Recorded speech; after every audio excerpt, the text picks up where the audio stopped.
شروع اللہ کا نام لے کر جو بڑا مہربان نہایت رحم والا ہے۔ حامیم، کتاب روشن کی قسم کہ ہم نے اس کو قرآن عربی بنایا ہے تاکہ تم لوگ سمجھو، اور یہ بڑی کتاب یعنی لوح محفوظ میں ہمارے پاس لکھی ہوئی اور بلند مرتبہ ہے، حکمت والی ہے۔ تو کیا ہم پھیر دیں گے تمہاری طرف سے یہ کتاب نصیحت موڑ کر اس بنا پر کہ تم ایسے لوگ ہو جو حد پر نہیں رہتے؟ اور ہم نے پہلے لوگوں میں بھی بہت سے پیغمبر بھیجے تھے، اور جو پیغمبر بھی ان کے پاس آتا تھا تو وہ اس سے ضرور تمسخر کرتے تھے، تو جو ان میں سخت زور والے تھے ان کو ہم نے ہلاک کر دیا، اور پہلے لوگوں کی حالت گزر چکی۔ اور اگر تم ان سے پوچھو کہ آسمانوں اور زمین کو کس نے پیدا کیا ہے تو کہہ دیں گے کہ ان کو غالب اور علم والے اللہ نے پیدا کیا ہے، جس نے تمہارے لیے زمین کو بچھونا بنایا اور اس میں تمہارے لیے رستے بنائے تاکہ تم راہ راست پر چلو، اور جس نے ایک اندازے کے ساتھ آسمان سے پانی نازل کیا، پھر ہم نے اس سے مردہ زمین کو زندہ کیا، اسی طرح تم زمین سے نکالے جاؤ گے۔ اور وہی ہے جس نے سب چیزوں کے جوڑے بنائے اور تمہارے لیے کشتیاں اور چوپائے بنائے جن پر تم سوار ہوتے ہو تاکہ تم ان کی پیٹھ پر چڑھ بیٹھو، اور جب اس پر بیٹھ جاؤ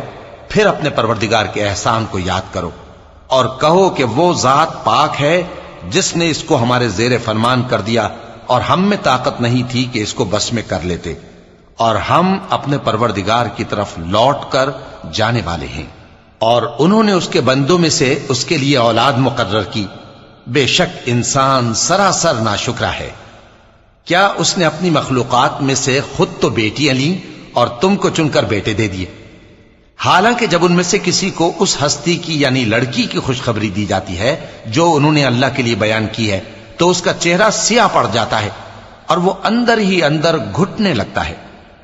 کیا وہ ہستی جو زیوروں میں پرورش پائے اور جھگڑے کے وقت بات نہ کر سکے اللہ کی اولاد ہو سکتی ہے؟ اور انہوں نے فرشتوں کو کہ وہ رحمان کے بندے ہیں اس کی بیٹیاں ٹھہرایا۔ کیا یہ ان کی پیدائش کے وقت حاضر تھے؟ ان قریب ان کی شہادت لکھ لی جائے گی اور ان سے باز پرس کی جائے گی۔ اور کہتے ہیں اگر رحمان چاہتا تو ہم ان کو نہ پوچھتے، ان کو اس کا کچھ علم نہیں، یہ تو صرف اٹکلیں دوڑا رہے ہیں۔ یا ہم نے ان کو اس سے پہلے کوئی کتاب دی تھی کہ یہ اس سے استدلال کرتے ہوں؟ بلکہ کہنے لگے کہ ہم نے اپنے باپ دادا کو ایک طریقے پر پایا ہے اور ہم انہی کے قدم بقدم چل رہے ہیں۔ اور اسی طرح ہم نے تم سے پہلے کسی بستی میں کوئی خبردار کرنے والا نہیں بھیجا مگر وہاں کے خوشحال لوگوں نے کہا کہ ہم نے اپنے باپ دادا کو ایک راہ پر پایا ہے اور ہم قدم بقدم انہی کے پیچھے چلتے ہیں۔ پیغمبر نے کہا اگرچہ میں تمہارے پاس ایسا دین لایا ہوں کہ جس رستے پر تم نے اپنے باپ دادا کو پایا وہ اس سے کہیں زیادہ سیدھا رستہ دکھاتا ہو،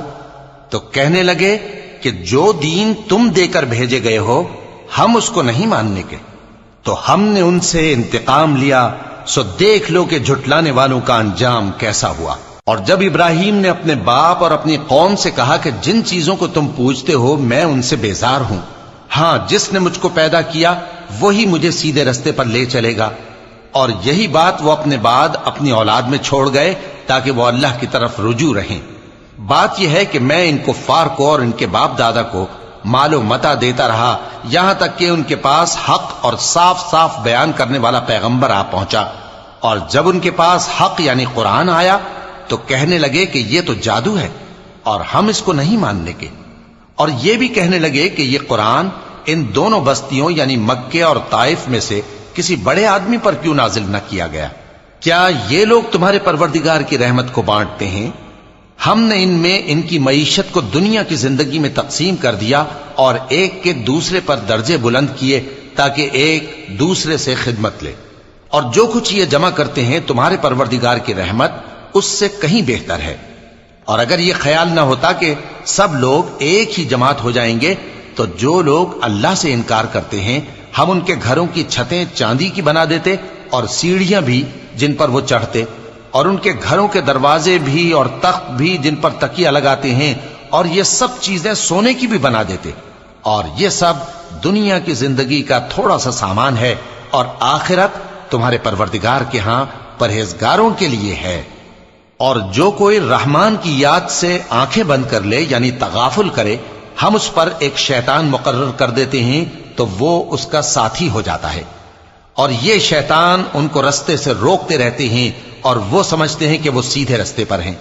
یہاں تک کہ جب وہ ہمارے پاس آئے گا تو اس شیطان سے کہے گا کہ اے کاش مجھ میں اور تجھ میں مشرق و مغرب کا فاصلہ ہوتا، تو برا ساتھی ہے۔ اور جب تم ظلم کرتے رہے تو آج تمہیں یہ بات فائدہ نہیں دے سکتی کہ تم سب عذاب میں بھی شریک ہو، تو کیا تم بہرے کو سنا سکتے ہو یا اندھے کو رستہ دکھا سکتے ہو، اور جو کھلی گمراہی میں ہو اسے راہ راست پر لا سکتے ہو؟ پھر اے پیغمبر، اگر ہم تم کو وفات دے کر اٹھا لیں تو بھی ان لوگوں سے تو ہم انتقام لے کر رہیں گے، یا تمہاری زندگی ہی میں تمہیں وہ عذاب دکھا دیں گے جس کا ہم نے ان سے وعدہ کیا ہے، کیونکہ ہم ان پر قابو رکھتے ہیں۔ پس تمہاری طرف جو وحی کی گئی ہے اس پر مضبوطی سے جمے رہو، بے شک تم سیدھے رستے پر ہو، اور یہ قرآن تمہارے لیے اور تمہاری قوم کے لیے نصیحت ہے، اور لوگوں تم سے ضرور عنقریب پرسش ہوگی۔ اور اے نبی، جو اپنے پیغمبر ہم نے تم سے پہلے بھیجے ہیں ان کے احوال دریافت کر لو کہ کیا ہم نے رحمان کے سوا اور معبود ٹھہرائے تھے کہ ان کی عبادت کی جائے؟ اور ہم نے موسیٰ کو اپنی نشانیاں دے کر فرعون اور اس کے درباریوں کی طرف بھیجا تو انہوں نے کہا کہ میں پروردگار عالم کا بھیجا ہوا ہوں۔ پھر جب وہ ان کے پاس ہماری نشانیاں لے کر آئے تو وہ ان نشانیوں پر ہنسنے لگے، اور جو نشانی ہم ان کو دکھاتے وہ پہلی سے بڑی ہوتی تھی، اور ہم نے ان کو عذاب میں پکڑ لیا تاکہ باز آئیں، اور کہنے لگے کہ اے جادوگر، اس عہد کے مطابق جو تیرے پروردگار نے تجھ سے کر رکھا ہے اس سے دعا کر، بے شک ہم ہدایت یاب ہوں گے۔ سو جب ہم نے ان سے عذاب دور کر دیا تو وہ عہد شکنی کرنے لگے، اور فرعون نے اپنی قوم سے پکار کر کہا کہ اے قوم، کیا مصر کی حکومت میرے ہاتھ میں نہیں ہے، اور یہ نہریں جو میرے محلوں کے نیچے بہ رہی ہیں میری نہیں ہیں؟ کیا تم دیکھتے نہیں؟ بے شک میں اس شخص سے جو کچھ عزت نہیں رکھتا اور صاف گفتگو بھی نہیں کر سکتا کہیں بہتر ہوں۔ تو اس پر سونے کے کنگن کیوں نہ اتارے گئے، یا یہ ہوتا کہ فرشتے جمع ہو کر اس کے ساتھ آتے؟ غرض اس نے اپنی قوم کو بے عقل کر دیا اور ان لوگوں نے اس کی بات مان لی، بے شک وہ نافرمان لوگ تھے۔ پھر جب انہوں نے ہم کو خفا کیا تو ہم نے ان سے انتقام لیا اور ان سب کو ڈبو کر چھوڑا، سو ان کو گئے گزرے کر دیا اور بعد میں آنے والوں کے لیے عبرت بنا دیا۔ اور جب مریم کے بیٹے عیسیٰ کا حال بیان کیا گیا تو تمہاری قوم کے لوگ اس سے چلا اٹھے اور کہنے لگے کہ بھلا ہمارے معبود اچھے ہیں یا وہ یعنی عیسیٰ؟ انہوں نے جو ان عیسیٰ کی مثال تم سے بیان کی ہے تو صرف جھگڑنے کو، حقیقت یہ ہے کہ یہ لوگ ہیں ہی جھگڑالو۔ وہ تو ہمارے ایسے بندے تھے جن پر ہم نے فضل کیا، اور بنی اسرائیل کے لیے ان کو اپنی قدرت کا نمونہ بنا دیا، اور اگر ہم چاہتے تو تم میں سے فرشتے بنا دیتے جو تمہاری جگہ زمین میں رہتے، اور وہ یعنی عیسیٰ قیامت کی نشانی ہیں۔ تو کہہ دو کہ لوگوں اس میں شک نہ کرو اور میرے پیچھے چلو، یہی سیدھا رستہ ہے، اور کہیں شیطان تم کو اس سے روک نہ دے، وہ تو تمہارا علانیہ دشمن ہے۔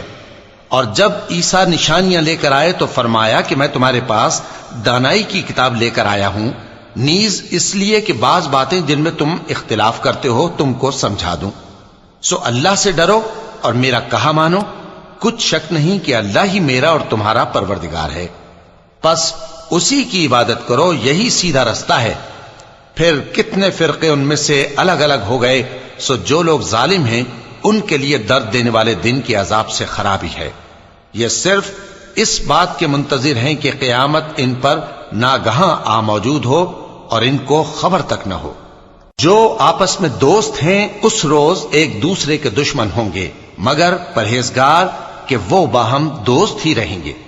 میرے بندو، آج تمہیں نہ کچھ خوف ہے اور نہ تم غمناک ہوگے۔ جو لوگ ہماری آیتوں پر ایمان لائے اور فرمانبردار بن گئے ان سے کہا جائے گا کہ تم اور تمہاری بیویاں عزت و احترام کے ساتھ بہشت میں داخل ہو جاؤ۔ ان پر سونے کی تشتریوں اور پیالوں کا دور چلے گا، اور وہاں جو جی چاہے اور جو آنکھوں کو اچھا لگے موجود ہوگا۔ اور اے اہل جنت، تم اس میں ہمیشہ رہو گے، اور یہ جنت جس کے تم مالک بنا دیے گئے ہو تمہارے اعمال کا صلہ ہے۔ یہاں تمہارے لیے بہت سے میوے ہیں جن کو تم کھاؤ گے اور